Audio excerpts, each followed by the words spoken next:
Bonjour à tous, merci de nous avoir rejoints pour cette table ronde consacrée à la nouvelle génération des investisseurs particuliers. En France, l'année dernière, ils étaient 1,7 million de particuliers à avoir effectué au moins une transaction sur les marchés financiers. Alors c'est un sujet d'actualité qui dépasse bien évidemment la France, un sujet très européen actuellement.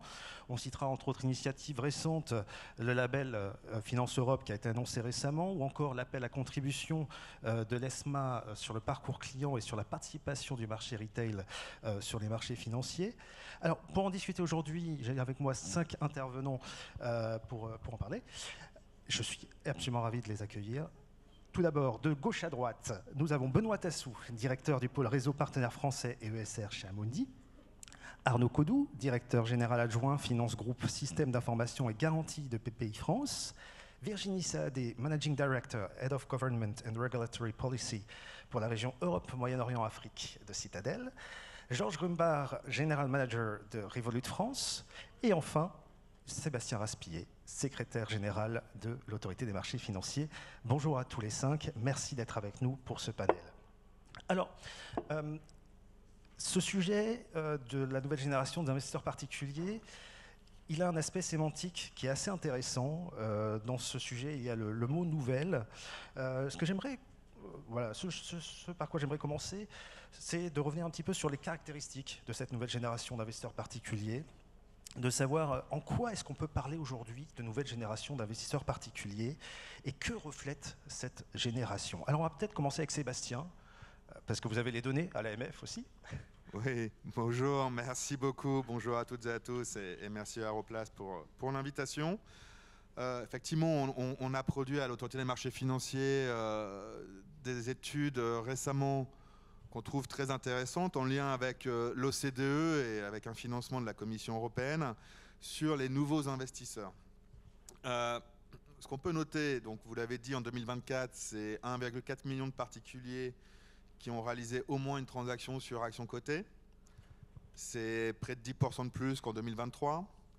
Le nombre de particuliers actifs sur les ETF a augmenté de 72% entre 2023 et 2024. C'est plus de 500 000 particuliers actifs sur les ETF en 2024. Et depuis 5 ans, c'est plus de 3 millions de particuliers qui ont acheté ou vendu des actions et près de 800 000 des ETF. Les investisseurs particuliers en France changent de visage.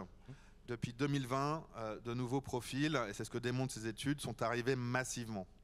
Donc d'après l'étude quantitative que le CDE a réalisée pour notre compte, c'est 12% de la population française âgée de 18 ans et plus qui a investi pour la première fois depuis 2020. Ils sont qualifiés de nouveaux investisseurs par opposition aux investisseurs particuliers dits traditionnels. En tout cas, je vous encourage vivement, parce que c'est une mine de chiffres, ces études qui sont publiques et qui sont vraiment très, très riches. Alors, pour être bref, ces nouveaux investisseurs, qui sont-ils? En résumé, ils sont plus jeunes et pour moitié investis en cryptoactifs. Ils s'informent davantage, bien davantage sur les réseaux sociaux et ils ont tendance à surestimer leurs connaissances financières. Voilà. Donc, il y a une prise de risque, c'est quelque chose de plutôt favorable, mais une prise de risque parfois non maîtrisée ou non consciente. Donc ça, c'est évidemment un sujet d'interpellation pour un superviseur comme nous. Ce qu'on peut aussi signaler, c'est que leur horizon d'investissement est assez court. Ils se projettent à moins de 10 ans pour 2/3 d'entre eux. Et leur motivation relève de la curiosité, du plaisir et aussi du jeu. La dimension de gamification, très présente aux États-Unis, on en a entendu parler beaucoup, est quand même aussi présente, même si de manière moindre, au niveau français. Comme je l'ai dit, les cryptoactifs les séduisent pour les nouveaux investisseurs, donc pour les moins de 35 ans, c'est 54% à en posséder, plus d'1 sur 2. Donc, bon, c'est nouveau, en même temps on voit que c'est déjà bien établi. Et j'ai évoqué une surestimation des connaissances financières. Voilà, de manière générale, ils pensent ou ils estiment avoir une bonne connaissance des produits financiers, alors que quand on regarde les questionnaires plus approfondis envoyés dans le cadre de l'étude, ce sont des connaissances limitées, parfois erronées, en particulier sur les cryptoactifs et l'impact, par exemple, de l'inflation sur l'épargne. Donc des choses qui sont quand même relativement basiques. Dernier point, sans doute, c'est les réseaux sociaux et les influenceurs qui sont la première source d'information des 18-24 ans. Donc c'est 41% pour eux en première source. Donc, ils sont nombreux à chercher des informations, différents canaux, mais ils sont peu nombreux, en revanche, à utiliser des documents d'information sur le produit. Bon, c'est dommage parce que ça coûte, je crois, pour les producteurs. Ils consultent parfois leurs proches, ils consultent les médias spécialisés en finance. Vous avez encore un avenir, ils utilisent les comparateurs en ligne, mais voilà, les réseaux sociaux, les influenceurs, c'est une source d'information privilégiée et il faut évidemment pouvoir agir en ce sens. La France a été précurseur avec la loi influenceur, mais on voit qu'au niveau européen, au niveau mondial, ça gagne de l'attraction avec encore très récemment des initiatives de l'OICV et de l'ESMA. Merci Sébastien. Alors c'est vrai qu'on reviendra un petit peu sur les questions d'éducation financière et tous les aspects liés aussi à la gamification notamment. Georges, chez Revolut, le profil justement de ces nouveaux investisseurs, est-ce que c'est un peu le même profil que décrit Sébastien, que vous voyez sur votre plateforme ? Alors, je ne vais pas parler de leur connaissance sur les marchés, parce qu'on nous, on ne leur demande pas ça. Ce que nous, on voit, chez Revolut, de manière générale, on a une clientèle assez jeune. On a plus de la moitié qui est entre 18 et 34 ans. Par définition, digitale, donc à l'aise avec l'utilisation d'outils digitaux pour gérer leurs finances. Et du coup, qui représente cette génération qui utilise de plus en plus Internet, le digital. On a dans nos investisseurs 66% qui ont entre 18 et 34 ans, donc une grande partie. On a aussi vu dans une étude de l'année dernière que 2/3 de ceux qui ont répondu étaient déjà investisseurs ou avaient l'intention de le devenir. Donc vraiment, on retrouve ces chiffres d'au-dessus de 50%. Vraiment, c'est quelque chose qui est très courant chez les jeunes. C'est une génération qui est impatient, qui veut tout au bout des doigts, qui veut tout dans l'immédiat et partout. Bon, nous, on a une application mobile, donc on est forcément, par définition, dans leur poche, on est partout. Mais c'est pas que dans d'autres parties du monde digital. En fait, dans les services financiers, on le voit aussi, cette impatience et ce souhait de l'immédiat. Par exemple, dans les paiements, on voit avec Wero, avec European Payments Initiative, dont Revolut fait partie depuis la semaine dernière. C'est aujourd'hui l'idée de prendre les chiffres d'un RIB de quelqu'un et de les rentrer pour pouvoir payer un ami, un membre de la famille. Ça devient passé. Tout le monde veut dans l'immédiat. Le numéro de téléphone, l'adresse email pour être très rapide. Et dans l'investissement, nous aussi, on voit une forte adoption de nos produits, disons plus accessibles. On a un fonds monétaire flexible qui permet aux clients d'investir dès 1 euro très facilement, de bouger l'argent en un instant. Et ce qui est très important, je reviendrai dessus plus tard, de pouvoir fermer aussi très facilement le compte, ce qui est souvent un blocage. Et puis, qu'est-ce qu'on voit dans ce que recherchent ces investisseurs ? Déjà, le fait qu'ils soient chez nous, ça représente quelque chose chez eux qui est le souhait de peu de frais, peu ou pas de frais, et surtout de la transparence. Parce que c'est une génération qui ne veulent pas se faire avoir. Ils ne veulent pas de complexité juste pour de la complexité. Ils soupçonnent quand il y a complexité, il y a un loup. Donc nous, on essaie de l'enlever, mais on n'est pas les seuls, mais c'est une génération qui cherche de la facilité et peu de frais si possible. Là où on a vu dans notre étude qu'au-dessus de 55 ans, ce qui est le plus important, c'est le côté renommé, pour inspirer de la confiance. Donc ça va tendre vers des marques connues, là où ceux qui tentent Revolut, ça va être plus pour les frais et la transparence. Et puis dernière chose, on entend aussi que ces générations ont envie de produits comme le PEA totalement digital. Donc nous, sous l'impulsion du gouvernement français, on prévoit de le lancer d'ici début 2026. Donc d'accord. Voilà, encore un produit dans notre offre. On va revenir sur la question des produits et des services, effectivement, et sur la complexité de ces produits et services. Virginie, sur justement cette nouvelle génération, comment vous la percevez chez Citadel ? Cette génération, elle n'est pas française exclusivement. L'investisseur particulier, il vient du monde entier. Et c'est ça qui est intéressant. Et il s'intéresse à tous les marchés. Donc c'est un vrai changement. Je pense que ça a été facilité évidemment par la technologie. Et c'est intéressant de voir que l'investisseur particulier s'intéresse au marché et les marchés s'intéressent à l'investisseur particulier. Et ça va vraiment dans les deux sens. Et c'est ce qui, je pense, en fait, va permettre la croissance et des marchés et des investisseurs particuliers.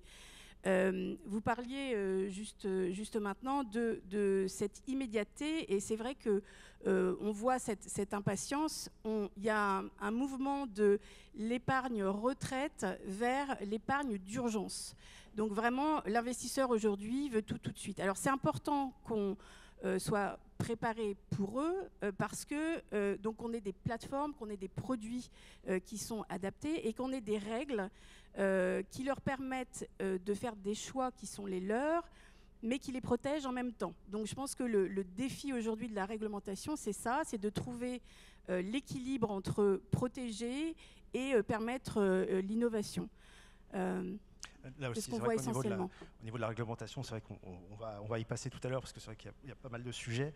Arnaud, justement, chez BPI France, quand on entend justement Sébastien, Georges, Virginie dire que bon, l'investisseur réfléchit plutôt court terme, c'est vrai que BPI France, intuitivement, c'est pas forcément l'endroit rêvé pour le court terme, mais de votre côté, justement, comment vous vous adaptez à cette nouvelle génération?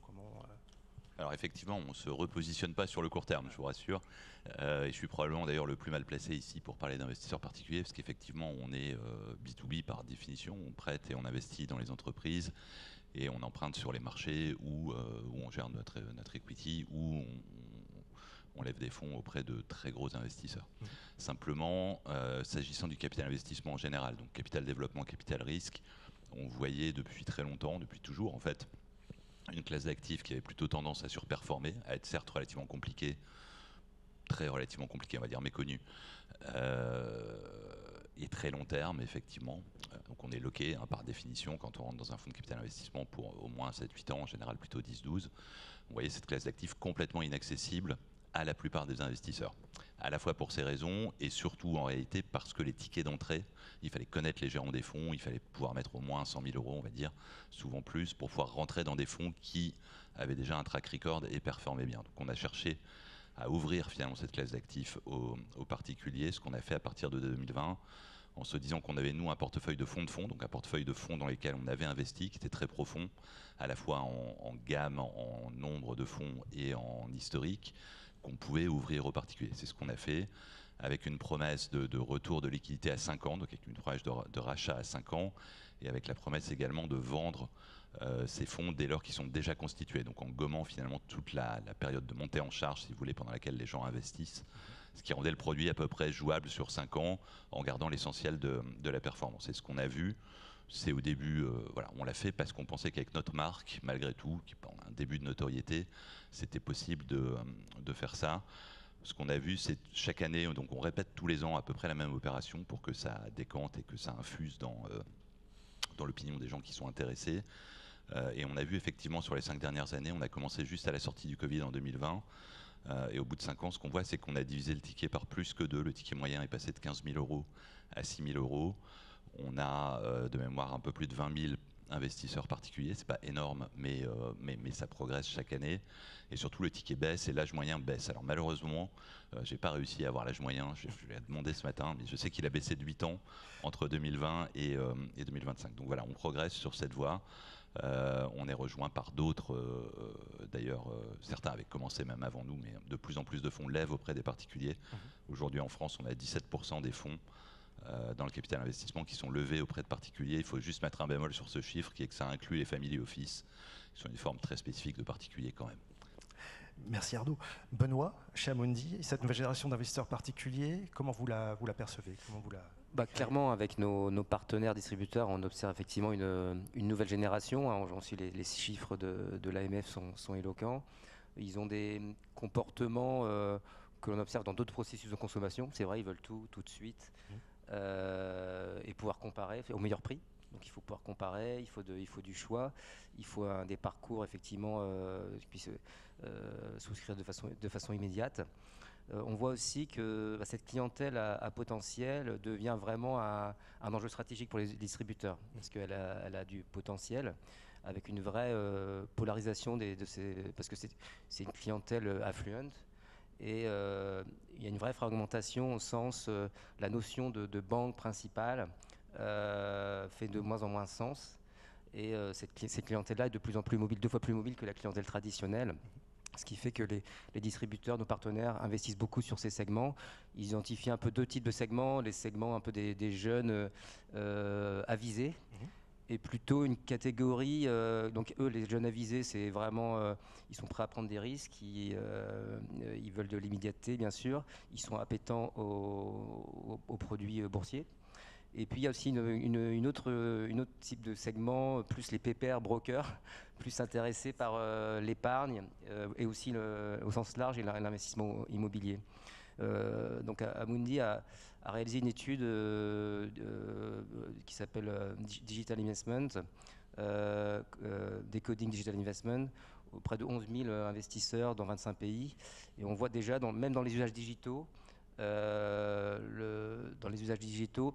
la notion de conseil reste au cœur. Et donc, effectivement, les 3/4 des investisseurs aujourd'hui utilisent les canaux digitaux pour s'informer. Près de 80% utilisent des plateformes pour souscrire et ils ont près de la moitié de leur patrimoine qui est géré en ligne.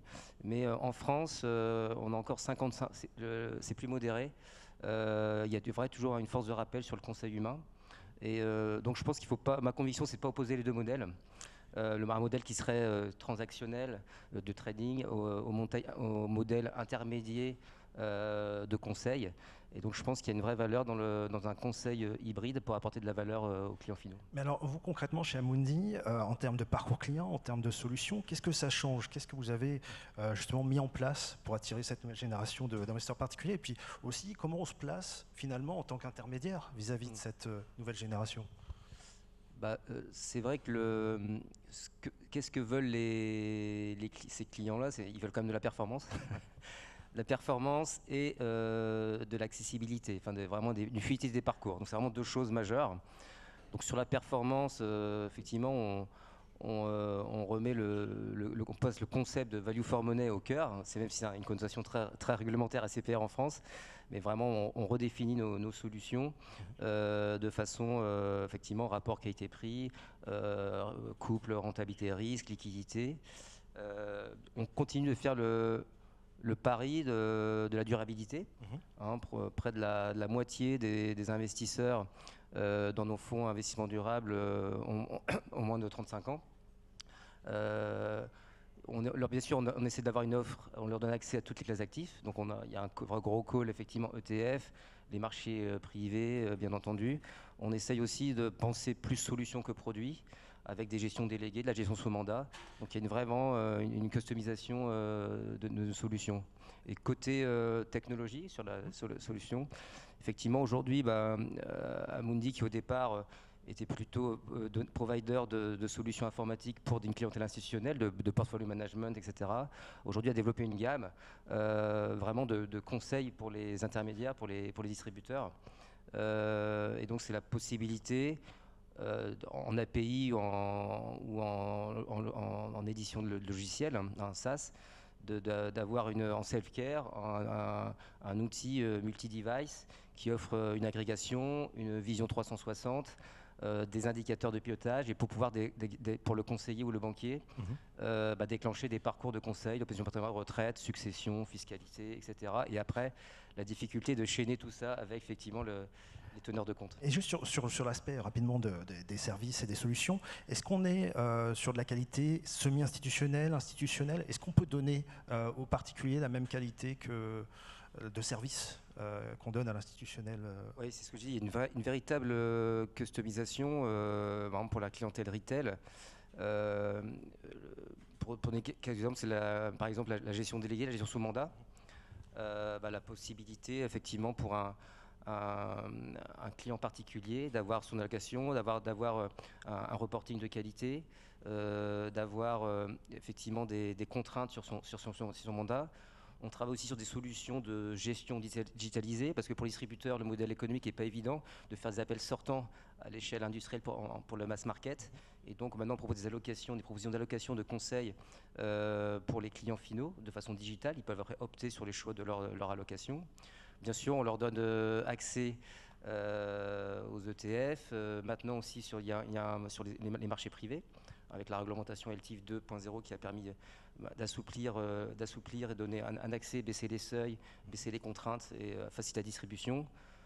En épargne salariale aussi, par exemple, on crée maintenant les premiers fonds, les FCPE, les fonds multi-entreprises, qui sont une allocation de liquide et illiquide, avec 20% par exemple d'actifs illiquides, et le reste sur des actifs liquides cotés, avec une valeur liquidative quotidienne. Donc on apporte beaucoup de solutions. Donc c'est vraiment on apporte une qualité de gestion institutionnelle à des particuliers. C'est vraiment une démocratisation. Merci Benoît. Arnaud, pour revenir sur BPI France, justement, comment vous pouvez aller plus loin aujourd'hui, justement, pour mobiliser l'épargne des particuliers? Comment vous pouvez les faire entrer de plus en plus dans les fonds, notamment BE de BPI France? Voilà. Est-ce que vous avez d'ailleurs un premier retour peut-être aussi sur les fonds BE, voilà, sur les investisseurs particuliers dans les fonds BE? Un premier retour au sens financier ou au sens... Alors, le sens que vous voulez. Non, il y a des premiers retours. Le premier, comme on a un engagement de liquidité à 5 ans, le premier date de 2020, donc la liquidité va arriver pour à peu près tout le monde, en tout cas tous ceux qui le souhaitent, en fin d'année. Et par ailleurs, c'est un fonds qui a déjà beaucoup distribué. Hein. Le private equity, ça distribue au fil de l'eau. Il y avait donc deux options pour les gens qui rentraient, qui étaient soit de recevoir les flux entrants au fil de l'eau, soit de figer et de recevoir l'intégralité des proceeds à la sortie. Donc ça se passe bien. Encore une fois, comme je le disais, le nombre d'investisseurs augmente à chaque fonds, rajeunit à chaque fonds et le ticket moyen diminue à chaque fonds. Ce qu'on fait et ce sur quoi on garde l'effort, c'est 1, la constance, 2, la variété d'accès, donc tous les types de comptes possibles, le PEA, PME, les PERCO, etc. Évidemment, l'assurance vie sont éligibles, si je puis dire. On peut accéder à nos fonds à travers le plus de canaux possibles. On a une plateforme digitale sur laquelle on travaille beaucoup, qui pour le moment reste honnêtement minoritaire en termes de nombre, pas en termes de nombre, mais en termes de volume de souscription. C'est là qu'on a les plus petits tickets. En revanche, ça reste des petits montants. C'est de l'ordre de 15 à 20 millions d'euros qui arrivent chaque année par la plateforme digitale. Donc on continue à travailler cette plateforme, on continue à travailler son marketing, y compris effectivement avec les réseaux sociaux. Et on travaille beaucoup la notoriété du capital investissement et l'éducation des particuliers sur ce type d'actifs singulièrement parce que c'est nécessaire. Donc on a un partenariat avec la Place Investisseur, un partenariat avec France Invest pour expliquer le capital investissement. Donc beaucoup de travail d'éducation, de notoriété, d'explication de ce que c'est, de ce que sont les contraintes.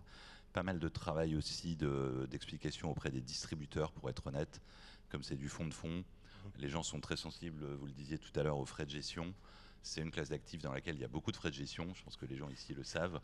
On pense ou on ne pense pas qu'ils sont justifiés. En tout cas, ils font partie du modèle et les rendements nets pour les bons fonds restent très bons. Simplement, il faut réussir à expliquer que ces frais sont justifiés et ne sont pas discriminants ou disqualifiants a priori.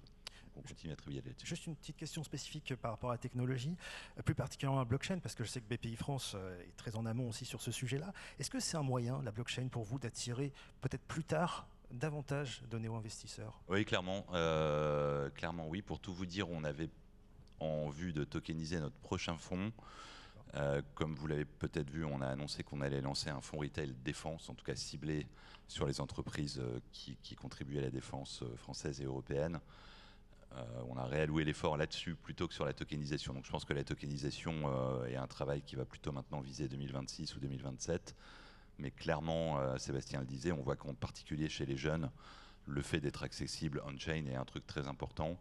Très clairement, ça donne les moyens de faire des plus petits tickets, ça donne les moyens de mettre beaucoup plus de liquidité, de dynamique, de fluidité, hein, tout simplement dans la façon dont tout ça est géré.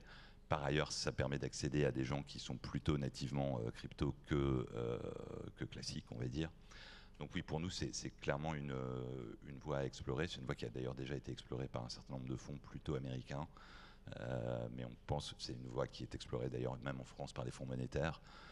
Et c'est clairement quelque chose qui mérite d'être... Merci Arnaud. Alors Georges, je voudrais revenir sur le sujet de la complexité justement des produits que vous évoquiez tout à l'heure. Est-ce que ça signifie qu'aujourd'hui il faudrait nécessairement des produits, des services nécessairement moins complexes pour les particuliers, voilà, pour l'accès? Là, vous avez des produits et des services. C'est produit certes, mais le parcours aussi. Vous avez évoqué tout à l'heure, c'est le côté facilité pour l'utilisateur. comme à vrai dire dans le digital de manière générale sur tous les secteurs, c'est pas que en finance. Revolut est forcément pour un peu la démocratisation des services financiers de manière large. Et dans l'investissement, cela va passer plus par justement ce parcours. On essaye de rendre nos produits, premièrement, facilement accessibles. Il y a une application, c'est dans la poche, c'est facile à trouver. Deux, je dirais, peu ou pas de frais, si possible. L'investissement en ETF chez nous est sans frais, sans commission. Donc il peut y avoir quelques frais dans des cas exceptionnels, mais vraiment on peut investir sans frais à la base. Et troisièmement, de baisser les barrières à l'entrée. Donc ça va passer par le fractionnement des actions. On peut investir dès 1 euro dans les ETF. Mais moins complexe ne veut pas forcément dire plus de risques. C'est vraiment une question de parcours, d'habitude d'utilisation. Plusieurs personnes ont évoqué le côté immédiat de cette génération, avoir au bout des doigts. Pour nous, ça va passer par là. Ça va passer par la facilité d'utilisation et d'accès. Mais si cette génération demande cela, que ce soit dans les services financiers ou ailleurs, si on ne le fait pas, on va perdre la génération d'investisseurs. Donc, en enlevant la complexité et en augmentant surtout la transparence, c'est là j'insiste dessus, c'est ce qu'il va falloir pour que cette génération investisse comme nous le souhaitons tous. Merci Georges. Alors il y avait un sujet aussi assez important sur effectivement l'immédiateté, et là je voudrais en parler avec Virginie. Si les particuliers deviennent de plus en plus nombreux sur les marchés, ça va aussi impliquer certaines questions au niveau des dynamiques en termes de market making, de liquidité, de règlement livraison aussi. On passe à T+1 en 2027 en Europe. Là-dessus, voilà, est-ce que ça va changer fondamentalement les dynamiques s'il y a de plus en plus de particuliers qui viennent sur les marchés et qui demandent de plus en plus à être à cette immédiateté dans les marchés financiers? Oui, absolument. Vous mentionnez T+1. C'est très important. Donc, on est en train de raccourcir le cycle de règlement livraison pour qu'il ressemble davantage justement à des classes d'actifs qui sont très attirantes pour les investisseurs particuliers et qui répondent à leurs besoins d'immédiateté. Et le monde évolue dans ce sens. On parle beaucoup des États-Unis. Nous, on va suivre en Europe, bien évidemment, ensemble avec le Royaume-Uni. Mais l'Inde s'est aussi lancée dans cette aventure. Le Mexique, le Canada. Enfin, vraiment, tout le monde est en train de changer sa façon de régler, livrer. C'est la même chose pour la partie négociation. C'est intéressant parce qu'aux États-Unis, certainement, tout le monde a entendu parler du fait qu'on veut en fait permettre aux investisseurs de traiter le jour et la nuit. Donc l'idée, c'est de développer le temps de négociation. Et ce qui est intéressant, c'est de noter que ces négociateurs qui souhaitent traiter la nuit aux États-Unis ne sont en fait pas aux États-Unis, ils sont en Asie-Pacifique, et dans leur culture, dans leur volonté de traiter donc pour eux la journée. Donc les États-Unis, pour accommoder ce désir, vous avez des market makers qui vont devoir fournir des quotes pendant la nuit et permettre à ces gens-là de traiter. Donc il y a tout un changement. Je pense que ce que vous avez dit, c'est très important sur la transparence, parce que il va falloir qu'on soit extrêmement transparent sur ce qu'on fait pour inviter dans les meilleures conditions possibles les investisseurs particuliers à soutenir l'économie réelle. Je pense que, et je parlais tout à l'heure de la réciprocité entre les marchés veulent les investisseurs particuliers et vice-versa. Et ça, je pense que c'est absolument fondamental. Et il y a une initiative absolument qui est structurelle mais qui est instrumentale, qui est la Consolidated Tape. La Consolidated Tape, c'est quoi? Eh bien, c'est cette vitrine que l'on va enfin donner aux investisseurs, qu'ils soient particuliers ou institutionnels, aux intermédiaires du monde entier, qui va permettre de savoir quel est le prix d'un actif et donc où se diriger quand ils souhaitent négocier. Et ça, c'est très important parce que ça va permettre d'informer une population qui n'a pas nécessairement cette information à la base. Ce qui est très important aussi, et vous l'avez aussi mentionné, c'est le coût de l'exécution. Aujourd'hui, dans les règles financières, pour protéger l'investisseur particulier, on a la notion de on doit lui donner le meilleur prix, mais on doit lui donner au coût le plus bas. Et ça, c'est important. Ça s'appelle total consideration.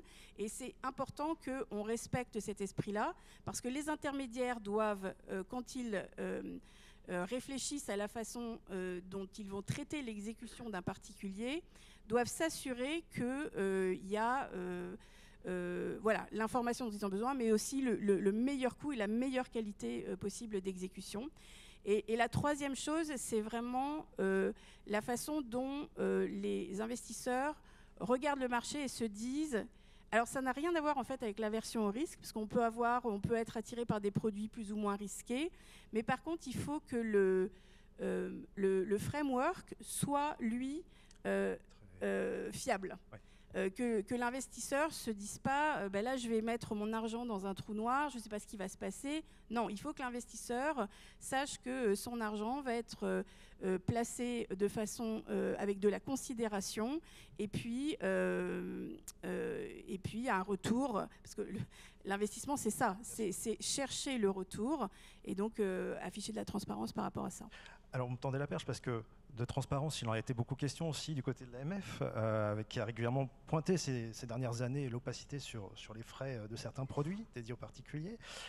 Sébastien, est-ce qu'il faut davantage aujourd'hui de transparence, effectivement, pour les particuliers, de la part des providers de produits ? L'autorité des marchés financiers, c'est son ADN de réclamer davantage de transparence sur à peu près tous les sujets. Donc on est en faveur des marchés publics. Après, on voit bien l'essor des marchés privés. Sur les frais, ça n'échappe pas à la règle. Évidemment, c'est par ailleurs une variable importante dans l'analyse d'instruments financiers par les épargnants. On part aussi de ce point de départ-là. Évidemment, c'est l'épargnant qui a raison. Et il faut lui donner les outils d'avoir effectivement raison. S'agissant des frais, on a vécu une période de taux bas qui a eu un impact de fait. La remontée des taux n'efface pas le risque pour autant de voir pour le client des produits à rendement faible ou nul affectés d'un niveau élevé de frais. Et ça, indépendamment de la complexité du produit. Donc, il y a une information disponible pour l'épargnant sur les frais. Cette information peut et doit toujours être améliorée. C'est très intéressant ce qu'a évoqué Georges, notamment sur la simplicité du parcours client. C'est aussi valable sur les frais d'avoir une information qui soit compréhensible, claire. Alors, si je donne quelques chiffres, s'agissant de l'investissement collectif, il y a une baisse tendancielle des frais des fonds français qui est constatée depuis près de 15 ans. Elle s'est confirmée encore l'année dernière. Vous regardez la lettre de l'Observatoire de l'épargne qu'on a publiée le mois dernier. C'est des frais qui sont passés de 2010 à 2023 sur les frais des fonds d'action de 2,3 à 1,4%. Donc c'est presque une division par deux.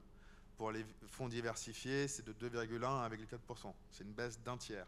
Donc il y a une pression concurrentielle qui joue et c'est très bien.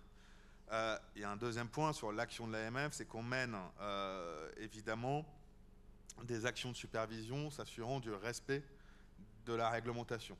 Et il y a de la réglementation qui vise à minima la transparence des frais. Je ne parle pas du niveau. Sur la gestion sous mandat, ça a été évoqué par Benoît, c'est un thème d'intérêt pour nous qui a conduit notamment via le règlement général de l'AMF, à interdire les commissions sur les mouvements de gestion. Pourquoi les commissions de mouvement ? Parce que c'était peu clair. Ça ne veut pas dire que ça a un impact forcément à la baisse sur le niveau de frais. Les gens sont libres de prendre des frais, on n'est pas régulateur des frais. Simplement, cela pouvait être affecté clairement d'un biais conflit d'intérêts qui n'était pas en faveur de l'épargnant et en tout cas qui n'était pas clair. Puis de manière générale, les épargnants le font d'eux-mêmes. J'ai parlé précédemment des comparateurs de frais. Il y a aussi des simulateurs. L'AMF en a un sur son site. Beaucoup d'acteurs en développent. C'est important en tout cas que les épargnants regardent bien cet aspect-là. C'est aussi important pour nous qui regardent davantage que ça, l'ensemble. Il ne faut pas perdre de vue le rendement. Par exemple, c'est tous ces débats qu'on a dans la Retail Minimum Strategy. Le résultat, on verra. Mais typiquement, c'est un sujet de préoccupation qui va se poursuivre au-delà et qui est un aspect réglementaire, mais aussi un aspect via les offres, sachant que les épargnants sont par essence, ont raison, c'est leur argent, et qu'on voit bien qu'il y a des mouvements qui témoignent de leur intérêt sur certaines problématiques, dont les frais. Merci Sébastien. Alors, il y a une question pour rester sur la thématique régulation aussi, qui est celle des incitations qu'on peut donner à cette nouvelle génération d'investisseurs particuliers. Les incitations fiscales ont été nombreuses en France pour essayer de les attirer dans certains produits. On a vu quand même certains rapports l'année dernière, le rapport Draghi, Noyer, l'État, qui donnaient des pistes justement pour convertir les épargnants européens en investisseurs. Et la question que je me pose, c'est finalement de quoi la nouvelle génération d'investisseurs particuliers aujourd'hui a-t-elle besoin pour son envol? Voilà, est-ce qu'il lui faut des incitations fiscales? Est-ce qu'on peut l'orienter d'une certaine manière sur une classe d'actifs ou une autre? Virginie, sur ce sujet? Je pense que si on leur donne des incitations fiscales, ils ne vont pas dire non. Donc oui, certainement. Et d'ailleurs, c'est intéressant de voir que les États membres de l'Union parlent maintenant de taxation peut-être commune, en tout cas plus harmonisée, alors que la taxation, ça a toujours été un sujet vraiment très national. Donc on voit qu'aujourd'hui, il y a une urgence. Draghi l'a dit, il faut trouver 800 milliards. Voilà, le chiffre est lancé. Et ça c'est pour financer l'innovation, c'est pour financer la défense, c'est pour financer la transition. Donc ce sont des sujets qui sont absolument fondamentaux pour les États, mais aussi pour les investisseurs particuliers. Ce sont des sujets pour lesquels ils se passionnent. Et je pense que donc il y a cette coïncidence encore entre ce qu'ils souhaitent faire et ce sur quoi ils souhaitent investir. Est-ce qu'il existe encore trop de barrières, trop de protections aujourd'hui pour l'épargnant européen, pour l'investisseur européen? Alors, certainement, aujourd'hui, un investisseur particulier, s'il souhaite investir sur les classes traditionnelles d'actifs, va devoir passer par un intermédiaire. Je crois qu'il y avait une question d'ailleurs qui était intéressante au niveau. Il y a une consultation qui a lieu en ce moment par la Commission européenne et qui pose la question, est-ce que vous pensez que c'est le schéma idéal? Mais en tout cas, aujourd'hui, c'est ça. C'est-à-dire qu'on passe par un intermédiaire, donc il y a des frais qui sont certainement associés. Il n'y a certainement pas l'immédiateté dont il a besoin nécessairement pour ces classes d'actifs, en tout cas. Donc oui, il y a des règles, mais en même temps, les règles, c'est ce qui permet l'harmonisation, et notamment entre les États membres. Parce qu'on est 27 pays, on parle beaucoup de fragmentation, on dit que pour l'Europe c'est un problème. Moi je pense que c'est pas un problème en soi la fragmentation.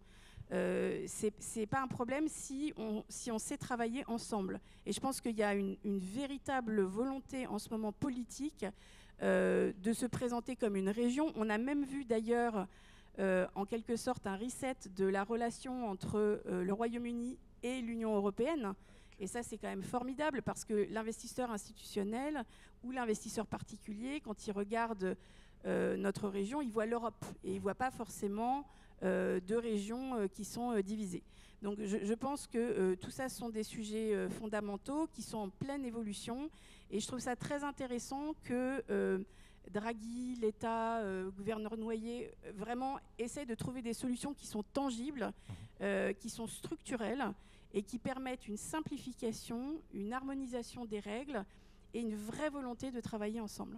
Merci Virginie. Sébastien, sur ce sujet? Vis-à-vis de l'épargne, je crois que ces trois rapports, effectivement, ont mis en avant que c'était une force de l'Union européenne de disposer d'un bassin d'épargne conséquent, mais que cette force n'était peut-être pas utilisée à son plein potentiel.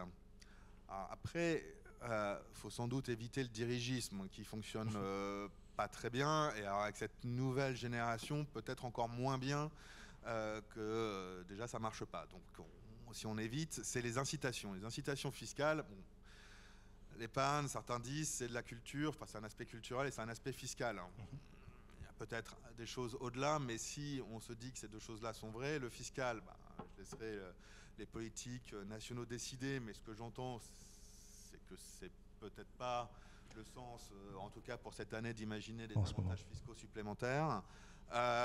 Mais il y a déjà beaucoup d'enveloppes, ça a été signalé, qui existent, donc c'est comment rendre éligible ça.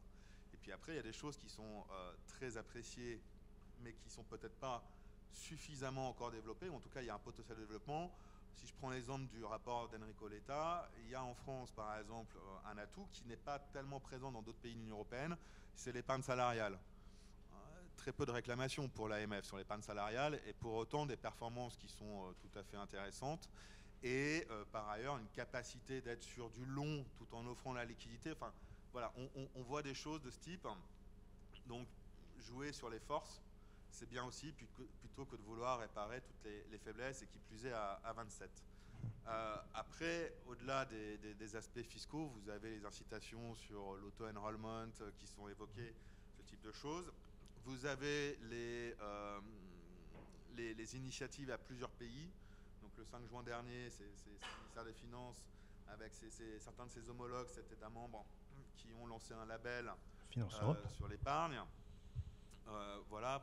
Donc on voit que ça bouillonne pas mal d'initiatives. Et alors, chose intéressante par rapport aux différents plans d'action européens précédents, c'est effectivement cette démarche d'être plus pragmatique pour que ça donne des résultats. Et je pense que c'est ça qui compte, c'est à la fin des fins, peu importe les moyens, tant qu'ils sont effectivement raisonnables et légaux, c'est combien il y a davantage d'épargne mobilisée au bénéfice de l'intérêt des épargnants, mais aussi au bénéfice, le cas échéant, de politiques publiques qui ont été bien expliquées et pour lesquelles les gens adhèrent. Donc, c'est une démarche, enfin, ce sont des démarches plutôt qui sont positives dans ce cadre-là, et les rapports qui ont été commandés, c'est des personnalités pour le coup incontestables.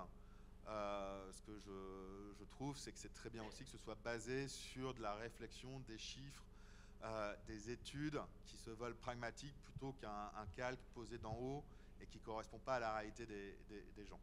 Merci Sébastien.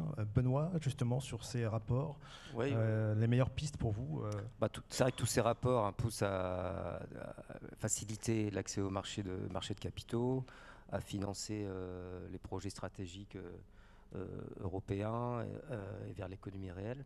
On avait, pour illustrer, on avait pris un mauvais départ, par exemple, sur l'investissement responsable, avec cette conjonction de réglementation SFDR, taxonomie, PAI, qui était pour les producteurs et distributeurs du monde de l'épargne très difficile à mettre en œuvre dans le cadre de la directive MIF, sur pour adresser les préférences en investissement responsable de nos clients. C'est vrai que les notions de label, la réforme du label ISR, par exemple, en France, a permis de ranger un peu la chambre, on va dire. Demain, le label Europe Finance. Moi, je trouve en France, la loi Pacte a vraiment favorisé. On a tous les outils aujourd'hui pour favoriser l'épargne de retraite en particulier, qu'elle soit individuelle ou collective.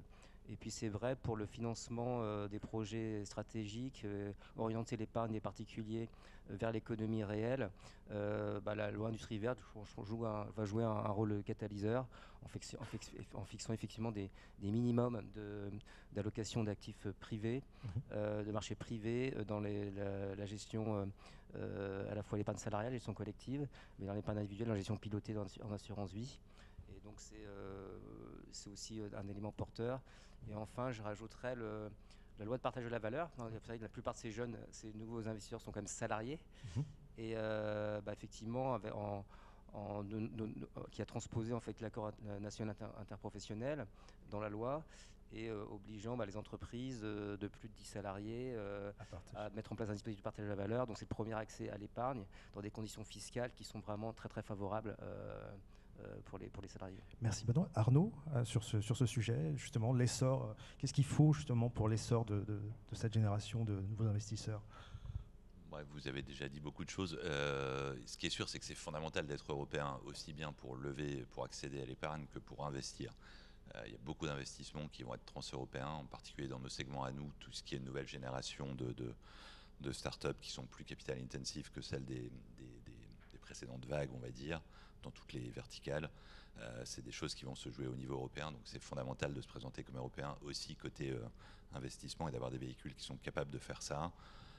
Sur les montants, on peut aussi se rassurer, c'est-à-dire que les 800 milliards de Draghi, il faut les mettre en face des 6 000 milliards d'épargne française, en face des 10 000 milliards quand même d'épargne européenne qui sont investis en actions américaines. On a quand même juste 10 000 milliards d'épargne des Européens uniquement sur les marchés actions US. Donc il y a un sujet d'allocation qui est fondamental.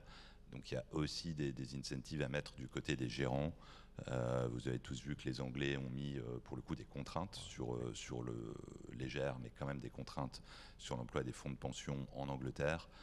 Je ne sais pas s'il faut en arriver là. En tout cas, le label Finance Europe, qui sans contrainte permet d'être positif et permet à des gérants d'afficher qu'ils vont allouer majoritairement en Europe, avec des contrôles a posteriori, donc sans faire d'usine à gaz, ça paraît être quelque chose de très positif vu de notre fenêtre. Merci Arnaud. Georges, sur ce sujet?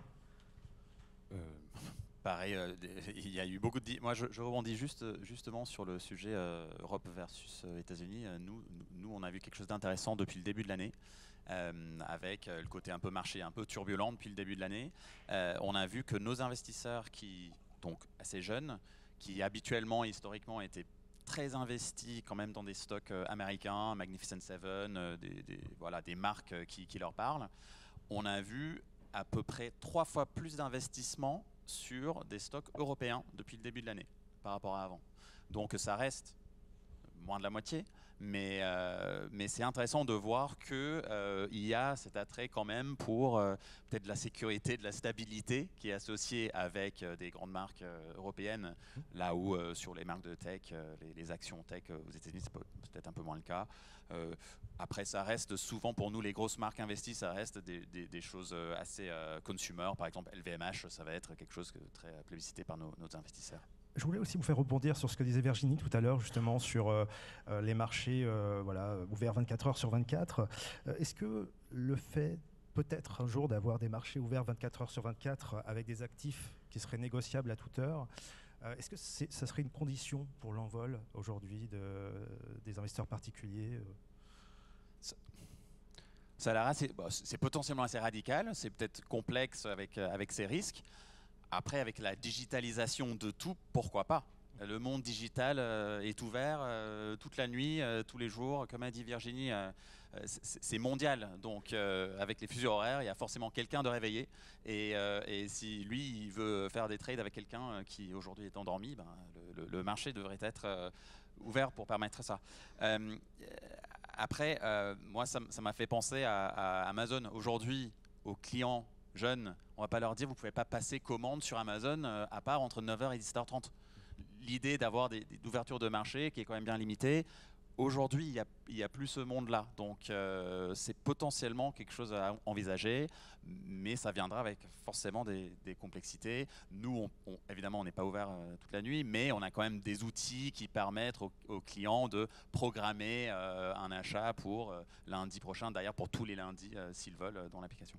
Merci Georges. On parlait de tokenisation et de crypto tout à l'heure, c'est clairement un des éléments qui explique le succès c'est pas le seul, mais dans les éléments qui expliquent le succès, il y a le fait que par définition c'est 24 heures sur 24, 7 jours sur 7, c'est sûr qu'il y a beaucoup de gens pour qui ça compte. Mais ça sera un défi pour certaines classes d'actifs aussi, j'imagine. Oui, tout à fait. Je voulais pas interrompre, pardon, mais c'était juste pour dire que l'importance des teneurs de marché sur les classes d'actifs traditionnelles est absolument clé. Parce que s'il n'y a pas... Quand un investisseur particulier choisit d'investir dans une action, il veut être sûr qu'à tout moment, il puisse la vendre. Et pour ça, il faut de la liquidité. Il faut des teneurs de marché qui soient là, qui offrent d'acheter, qui offrent de vendre. Et en fait, le 24 heures, c'est pas sur 7 jours, c'est sur 5 jours aux États-Unis. Je ne sais pas si on y viendra en Europe, mais en tout cas, la condition sine qua non pour que ça fonctionne, c'est la présence des teneurs de marché. Merci Virginie. Alors, on va passer au thème de l'éducation financière, qui est aussi une composante très importante du marché des investisseurs particuliers. Et la question que je me pose aujourd'hui, c'est avec toutes les transitions que vous avez abordées précédemment, le besoin urgent de financer ces transitions. Est-ce qu'on peut éduquer dans l'urgence finalement l'investisseur particulier aujourd'hui de manière accélérée, rapide face à ce besoin urgent d'investissement, et surtout comment le faire? Alors peut-être, je ne sais pas, Georges, peut-être si vous souhaitez. Brièvement, oui, par exemple, dans notre application, il y a vraiment un onglet Apprendre dans la partie investissement. Donc là-dedans, il va y avoir des petits cours sur les termes. Il y a même un glossaire pour expliquer certains termes, pour expliquer que veulent dire les frais, etc. On parlait de transparence tout à l'heure. L'objectif pour nous, c'est d'être le plus transparent possible là-dessus. Et après, juste la nature, chez nous, par exemple, de pouvoir investir des tout petits montants. ça amène une sorte de test and learn. En fait, ça amène la possibilité pour les investisseurs, les jeunes ou moins jeunes, de ouvrir un compte, d'investir un petit peu, de tâter le terrain, de commencer tôt mais maîtriser. Nous, on a des investisseurs à partir de 18 ans, donc voilà, ils testent le produit, ils voient ce que ça donne le monde de l'investissement, et ça permet aux utilisateurs d'acquérir des connaissances et de la confiance. Donc, pour moi, l'éducation passe aussi par là. C'est pas que de l'instruction, c'est aussi vraiment de l'expérience et de tester. Avec une simplification de vocabulaire quand même pour l'investisseur particulier, nécessairement. Oui, et bon, nous, on n'est pas sur des produits de private equity ou de dette. Voilà, on n'est pas sur de la complexité. L'objectif, c'est d'avoir quelque chose d'accessible et de compréhensible. Benoît, vous parliez tout à l'heure du partage de la valeur. C'est aussi une piste pour l'éducation financière. Oui, alors il y a des partages de la valeur au sens client. Alors, on voit que certains de nos distributeurs, par exemple, se fixent des repères de partage de la valeur entre le distributeur, enfin entre leur offre et le client. Donc qu'ils soient ultra majoritaires, par exemple 70% de la valeur du produit ou de la solution. Donc on analyse les track records de la solution. Après, on vérifie si elle répond à ce critère-là. Sinon, sur l'éducation, effectivement, Amundi avait surtout une communication institutionnelle en B2B, avec beaucoup sur la perf, l'expertise. Et de plus en plus, on investit effectivement sur le B2C directement, plus là basé sur la confiance et la pédagogie. Et là, effectivement, on voit aussi l'essor des nouveaux médias. Bien sûr, on fait des Instagram boostés, on fait des... Vous travaillez avec des influenceurs chez Amundi, de mémoire. Hein. Ah oui, on a fait ça a bien marché. On a fait en fin d'année dernière une campagne avec un podcasteur qui s'appelle Mathieu Stéphanie, qui s'appelle La Martingale. Et donc, c'est des petits épisodes. On en a fait une douzaine sur des choses très, très concrètes. Comment comprendre la captation des intérêts, le rôle des obligations, qu'est-ce qu'une obligation et son rôle dans une allocation. On a fait ça sur l'épargne salariale, l'actionnat salarié, sur le plan de retraite individuel. Enfin, et effectivement, derrière, il y a une viralité sur YouTube et sur LinkedIn qui était vraiment impressionnante. Et donc, c'est vraiment un nouveau mode de médias de communication pour promouvoir l'éducation financière des Français. Merci Benoît. Arnaud, vous disiez tout à l'heure que BPI France avait fait aussi beaucoup sur les réseaux sociaux. Justement, parlez-nous-en un petit peu de cette expérience que vous avez aujourd'hui chez BPI France. Peut-être sur la pédagogie d'abord. Moi, il y a un truc qui me fascine, c'est qu'on puisse sortir de terminale en sachant pas ce que c'est qu'une action et une obligation. Et il y a quand même un truc à faire en sciences éco, je trouve, au lycée, tout simplement. Mes deux filles viennent de sortir du lycée, voilà, Parcoursup. C'est quand même hyper surprenant, honnêtement, de faire 2 ans de sciences éco et de ne pas savoir ça. Donc il y a quand même un élément aussi purement d'éducation. À chaque fois, moi, je suis frappé aux US de me dire que les pubs qu'on voit sur l'autoroute sont pas à cause de la langue, sont juste pas compréhensibles en France en termes de niveau d'éducation financière par la plupart des gens. Ceci étant dit, nous, on travaille dans notre couloir de nage à nous, donc je reviens dans mon couloir de nage précisément. Ce qu'on fait, nous, encore une fois, donc on a un partenariat avec la place des investisseurs, donc on fait beaucoup d'efforts en ligne pour expliquer le capital investissement, comment on peut rentrer dans cette classe d'actifs, comment on peut y investir, pourquoi, comment. On a également un partenariat avec France Invest, investirautrement.com, qui permet là aussi de comprendre ce qu'est cette classe d'actifs. Et au passage d'ailleurs de comprendre ce que c'est qu'une action, à quoi ça sert d'investir dans une entreprise, ce que c'est que des fonds propres, etc. Ce que sont les contraintes associées, les bénéfices associés, l'impact sur l'économie réelle. Donc on travaille beaucoup ça. Et ensuite, un des intérêts de notre démarche de placement en retail de nos fonds, c'est précisément d'avoir cette communication qu'on va relayer via des influenceurs, via nos propres médias sociaux, autant que faire se peut, mais encore une fois assez modestement, hein, malgré tout. Et juste pour revenir sur ce que vous disiez sur l'éducation financière aujourd'hui, en tout cas en France, pour vous, à qui en fait échoue finalement le rôle finalement d'éduquer financièrement les jeunes, parce qu'on sait qu'il va y avoir ce cadre justement de la Commission européenne, voilà, pour apprendre aux enfants, aux adolescents la finance finalement. Mais pour vous, finalement, qui doit se charger de cette éducation financière aujourd'hui ? Un peu tout le monde, j'imagine.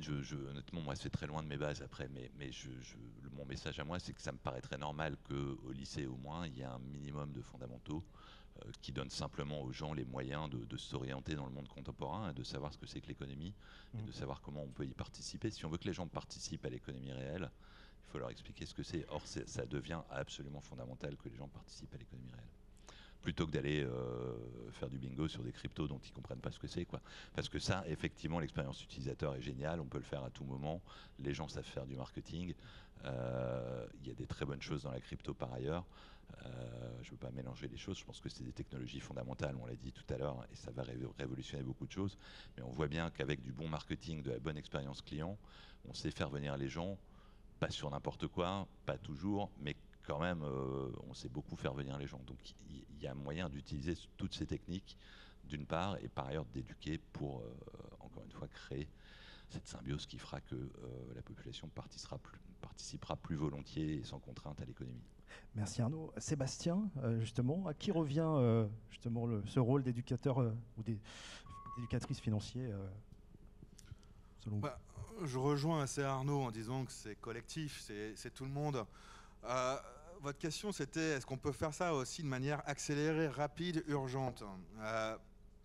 Nous, on a un motto qu'on met en avant par rapport au phénomène d'arnaque qui est quand même en pleine explosion. Alors évidemment, autour de la table, on a les acteurs. Vous allez sur le site Revolut. Si c'est le vrai site Revolut, a priori, c'est pas une arnaque. Bon, mais c'est un phénomène en pleine explosion et je reviens juste.